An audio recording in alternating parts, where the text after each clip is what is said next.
Let's go. Team, I wanted to discuss training through injuries today, as I've got some clients in the past who have stopped training through injury, or kept training through injury, or worked around an injury, and I think it's just an important topic to cover. So for me, the number one thing you can do if it's an acute injury is probably take a week off training that specific body part. So if you injured your chest, take a week off training that chest, that chest muscle, right?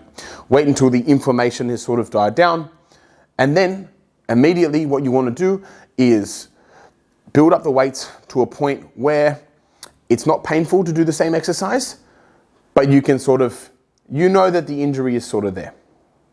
Then week by week, slowly increase the loads, either reps or weights or sets for that exercise to build yourself back up within a pain-free range. This whole time, you should be performing your exercises pain-free, but at the start, you kind of want to border on, well, what is the pain? Where is the pain start? And let's build up from there.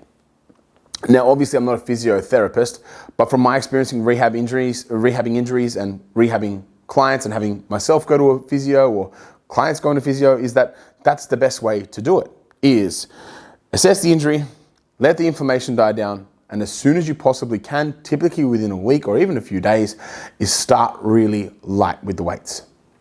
Slowly ease it back in. I'm talking like 5 to 10% at a time. You might find that the injury flares back up again, so dial it back down and then dial it up again. And by and large, that problem should go away. So that's my number one tip for training around an injury. Number two, let's say you've got a really bad injury, an upper body, you've broken something or whatever. Don't quit on training. I was talking to a friend at the gym earlier last week and he had broken his thumb, I believe. What I told him to do was actually get some cuffs for his wrists. So it's like a piece of material that can go there. And you can do cable flies, but without needing the grip. So what that's going to do is ensure that your chest stays somewhat stimulated, and he could do like 5 to 8 sets of those if he really wanted to ensure his chest stays stimulated enough to not lose any strength or size that he's really built over the course of however long he has been training. So it's really important to keep those sort of things intact as well. What are the workarounds? And we've got an injury to the upper body, pretty serious, broken, but then what are some of the workarounds that we can do?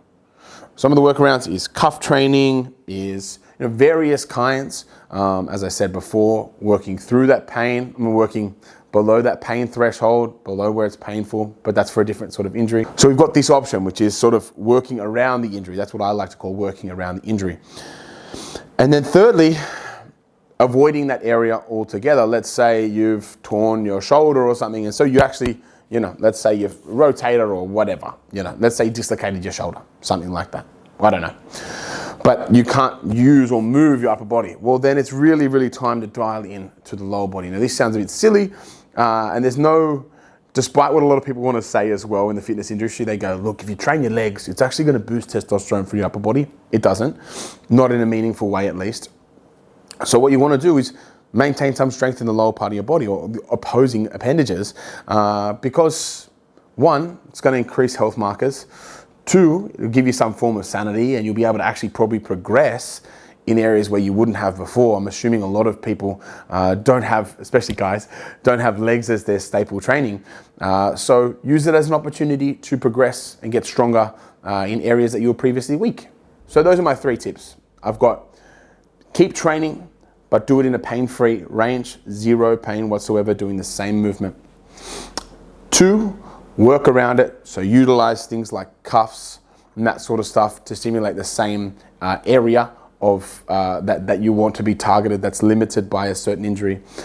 And 3, training the opposing appendages, staying strong by training your lower body. Let's say if your upper body is injured, maybe if you can even keep training with your left hand side. If your right hand side injured, I know that would be me and it has been in the past. So those are my 3 best tips.